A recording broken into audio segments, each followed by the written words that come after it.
பிஸ்மில்லாஹிர் ரஹ்மானிர் ரஹீம்.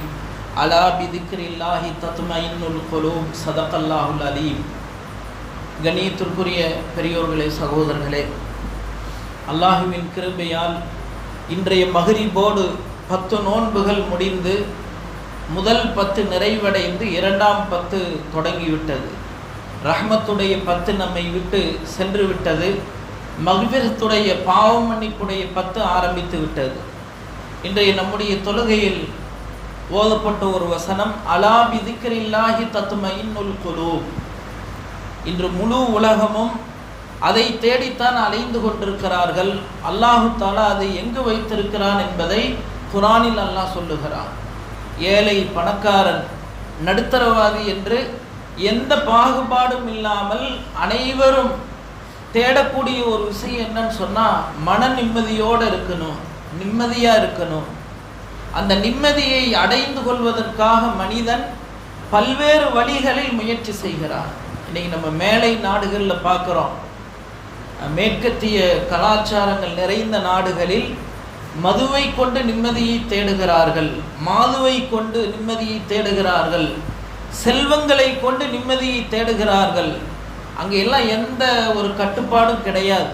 யாருக்கு எந்த கட்டுப்பாடும் இல்லை. யார் என்ன வேணாலும் செஞ்சுக்கலாம்.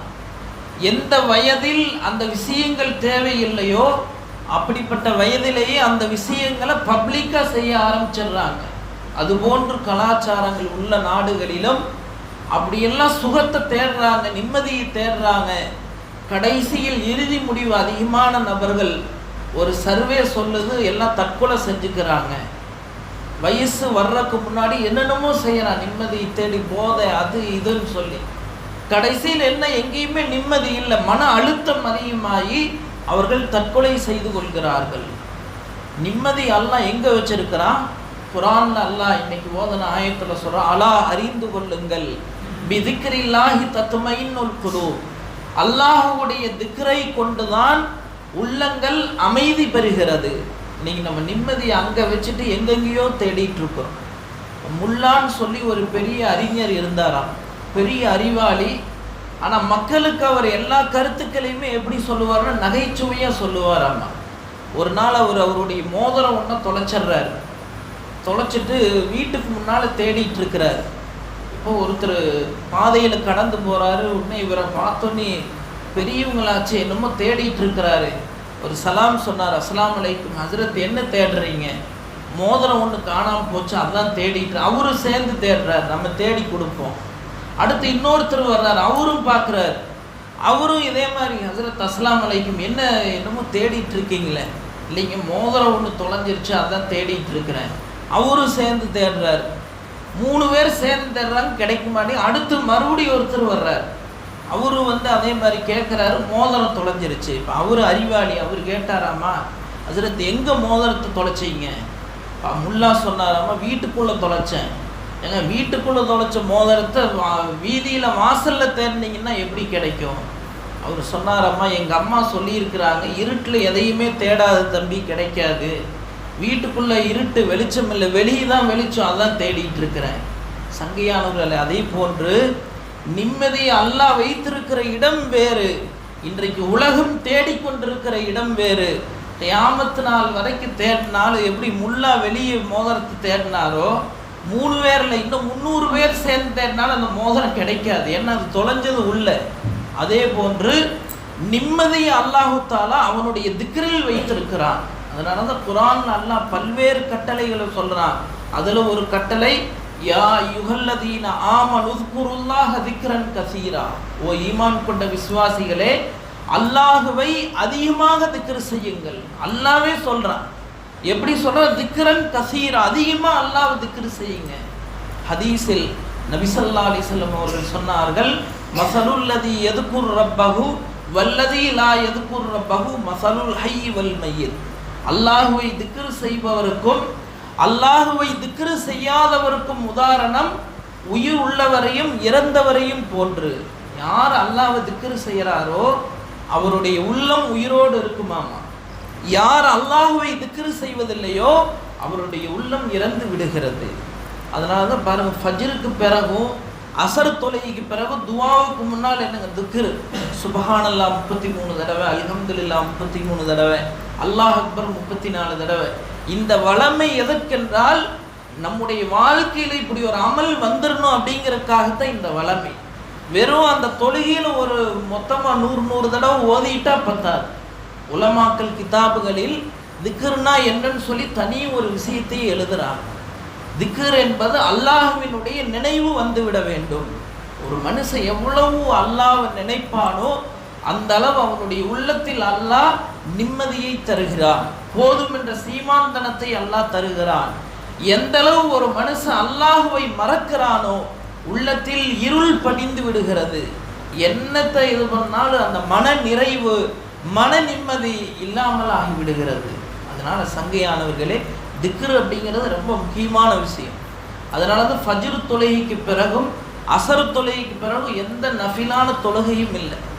எல்லா தொழுகைக்கும் பின் சுன்னத் இருக்குது, ஆனால் ஃபஜ்ருக்கு பின் சுன்னத் கிடையாது, அசருக்கு பின் சுன்னத் கிடையாது. ஏன்? அந்த 2 நேரங்கள் அல்லாஹுவை திக்ர் செய்வதற்கு உண்டான ஏற்ற நேரங்களாக இருக்கிறது.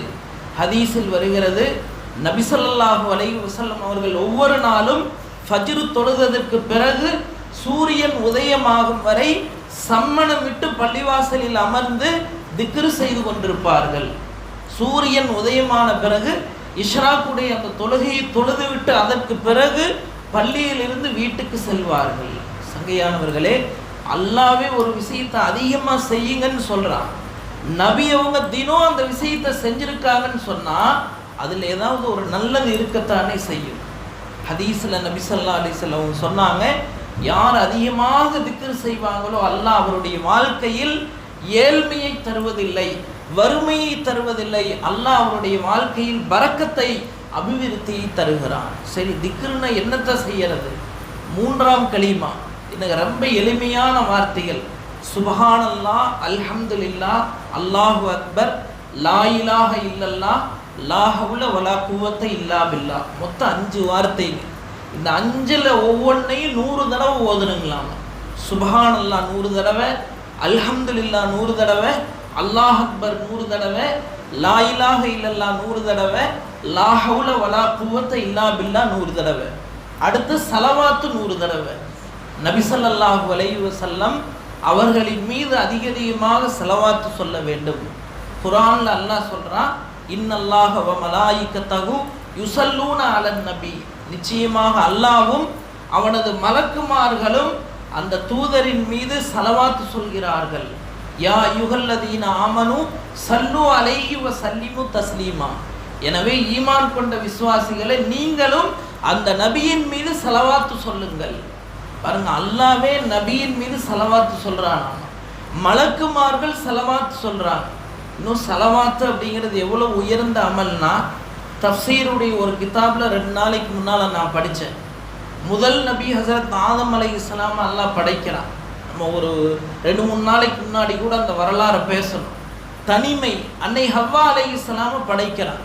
இப்போ நம்ம குர்ஆன்லேயே சட்டம் வருது, ஒரு பெண்ணை ஒருவர் மனம் முடிப்பதாக இருந்தால் மகர், அந்த திருமண கொடைன்னு சொல்லி அதை கொடுக்கணும். இப்போ ஹவ்வா அலைஹிஸ்ஸலாமை படைச்சாச்சு, ஆதம் அலைஹிஸ்ஸலாம் ஹவ்வா அலைஹிஸ்ஸலாம் தொட போகிறாங்க. இப்போ மலக்குமார்கள் கேட்டாங்களாமா, ஆதமே உங்கள் மனைவியை தொட போகிறீங்க சரிதான், நிக்கா முடிஞ்சிருச்சு, திருமண கொடை மகர் நீங்கள் என்ன தர்றீங்க? இப்போ ஆதம் அலைஹிஸ்ஸலாம் கேட்டாங்க, என்ன கொடுக்கணும் சொல்லுங்க. சொன்னாங்களாமா, நபியின் மீது ஸலவாத்து சொல்லுங்க. 3 அறிவிப்புகள் வருது, 3 தடவை ஸலவாத்து சொல்லுங்க, இன்னொன்று 7 தடவை ஸலவாத்து சொல்லுங்க, இன்னொன்று 12 தடவை ஸலவாத்து சொல்லுங்க. நபியவர்களின் மீது ஸலவாத்து சொல்லிய பிறகு அதை மகராக ஆக்கி ஹஜ்ரத் ஆதம் அலைஹிஸ்ஸலாம் அதற்கு பிறகு தன்னுடைய மனைவியோடு குடும்பம் நடத்தினார்கள் என்று கிதாபுகளில் எழுதப்படுகிறது. எனவே சங்கையானவர்களே, நபியின் மீது 100 தடவை இல்லை, எத்தனை லட்சோப லட்சம் தடவைகள் ஸலவாத் சொன்னாலும் அது மிகவும் குறைவானது. குறைஞ்சபட்சம் நம்ம என்ன செய்ய, ஒரு 100 தடவையாவது ஸலவாத் சொல்லணுமா? தெரிஞ்ச ஸலவாத் தொழுகையில் ஓதுறோம் இல்லைங்க, அதை ஓதலாம். இல்லை அது நீளமாக இருக்குன்னு தெரிஞ்சால் மஜ்லிஸ் முடிஞ்சு ஓதுறோம் இல்லை, ஸல்லல்லாஹு அலா முஹம்மது ஸல்லல்லாஹு அலைஹி வஸல்லம், அதுவும் நீளமாக இருக்குதா? சல்லி அலன் நபியில் உம்மியி, இதுதான் இருக்கிற ஸலவாத்திலே ரொம்ப ஷார்ட்டானது. சல்லி அலன் நபியில் உம்மி, வெறும் 4 வார்த்தைங்க. சல்லி அலன் நபியில் உம்மி, குறைஞ்சது இந்த சலவாத்தையாவது 100 தடவை ஓதணுமா. நபி ஸல்லல்லாஹு அலைஹி வஸல்லம் அவர்கள் இந்த உம்மத்துக்காக எடுத்துக்கொண்ட சிரமங்கள், இந்த உம்மத்தின் மீது அவர்கள் வைத்திருந்த நம்மேல அவங்க வச்சிருக்கிற அன்பு, இது எல்லாமே ரொம்ப உயர்ந்தது. அதற்கு நன்றி கடன் என்ன, அவங்க மேல அதிகமாக சலவாத்து சொல்லுமா. அடுத்தது கடைசியா இஸ்திக்ஃபார், அஸ்தக்ஃபிருல்லாஹ். அந்த அஸ்தக்ஃபிருல்லாஹ்ங்கிறது என்னங்க, ஒவ்வொரு நாளும் காலையில் 100 தடவை மாலையில் 100 தடவை ஓதணுமா.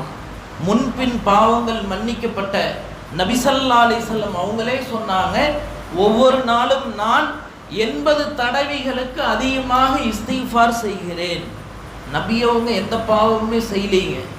அல்லாஹ்வே குர்ஆன்ல சொல்லிட்டான், நபியே அப்படி நீங்க தவறு எது பாவம் செஞ்சாலும் உங்க பாவத்தை நான் மன்னிச்சிடுறேன். கேரண்டி கொடுக்கப்பட்டாச்சு. அவர் பாவமே செய்யல, இருந்தாலும் நபி அவர்கள் ஒவ்வொரு நாளும் 100 தடவை 80 தடவைக்கு மேலே இஸ்திக்ஃபார் செஞ்சாங்கன்னா நானும் நீங்களும் எத்தனை தடவை செய்யணும். நம்மளாம் பார்க்குறதே பாவம், நடக்கிறது பாவம், சொல்லவே வேண்டியதில்லை. எல்லாமே இந்த அதிகமாக பாவங்களில் தான் நம்முடைய செயல்கள் இருக்கிறது. அப்போ நம்ம எத்தனை தடவை இஸ்திக்ஃபார் செய்யறது. அப்போ திக்ருன்னு சொன்னால் இதுதாங்க.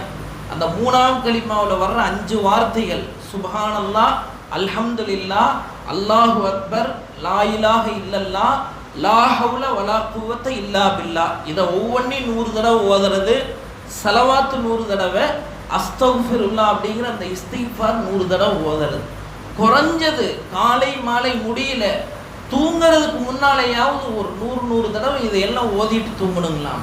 இன்றைக்கி எத்தனையோ நபர்கள் சொல்கிற விஷயம் என்னென்னா, நைட்டு தூக்கமே வரமாட்டேங்குதுங்க, என்னென்னமோ செஞ்சு பார்க்குறாங்க. அவர்களுக்கெல்லாம் அரும் மருந்து, சிறந்த டேப்லெட் எதுன்னு சொன்னால் இதுதான். இந்த திக்ரை செஞ்சு பாருங்கள். ஒவ்வொரு வார்த்தையும் 100 தடவை சொல்லி பாருங்கள். யார் தூக்கம் வரல அப்படின்னு சொல்கிறாங்களோ இதையெல்லாம் ஓதி முடிக்கிறதுக்குள்ள அப்படி தூக்கம் கண்டிப்பாக வரும். இது அரும் மருந்து, அல்லாஹ்வினுடைய திருநாமங்கள். இதை நம்முடைய நாவு மொழிகிற போது ஆட்டோமேட்டிக்காக உள்ளத்தில் இருக்கிற எல்லாம் ஸ்ட்ரெஸ்ஸு, அந்த மன அழுத்தம் சொல்கிறாங்களே எல்லாமே வெளியே போய் மன நிம்மதியை அல்லாஹ் தருவான். எப்போ மனுஷனுக்கு மன நிம்மதி இருக்குமோ அப்போ தான் தூக்கம் வருமா. எனவே சங்கையானவர்களே, அல்லாஹ்வே சொல்லுகிற ஒரு அமல், மன நிம்மதி வேண்டுமா, அல்லாஹ்வை திக்ர் செய்யுங்கள். எனவே நம்முடைய வாழ்க்கையில் ஒவ்வொருவரும் குறைஞ்சது ஏதோ ஒரு நேரமாவது, சிறந்தது 2 நேரம் செய்கிறது. காலை நேரமும் செய்யணும், மாலை நேரமும் செய்யணும். இல்லை எனக்கு வேலைகள் அதிகமாக இருக்குது, குறைஞ்சது என்ன செய்யலாம், ஏதோ ஒரு நேரமாவது தூங்குறதுக்கு முன்னாலேயோ அல்லது காலையில் எந்திரிச்ச பின்னாலேயோ ஏதோ ஒரு நேரமாவது இந்த ஒவ்வொரு வார்த்தைகளையும் 100 தடவை சொல்வதற்கு முயற்சி செய்ய வேண்டும். ஒவ்வொன்றுக்கு அதிகமான நன்மைகள் அல்லாஹ் தஆலா வச்சிருக்கிறான். இன்ஷா அல்லாஹ் இன்னொரு நாள் அதை பற்றி சொல்லுவோம். ஒவ்வொரு வார்த்தையும் சொன்னால் என்ன நன்மை, நபி ஸல்லல்லாஹு அலைஹி வஸல்லம் ஹதீஸில் அதையும் தனித்தனியாக நமக்கு விளக்கி இருக்கிறார்கள். எனவே வல்ல அல்லாஹ் சுப்ஹானஹு வ தஆலா அல்லாஹுவை அதிகமாக திக்ர் செய்து மன நிம்மதியோடு வாழக்கூடியவர்களாக அல்லாஹ் நம் அனைவரையும் ஆக்கி வருவானா.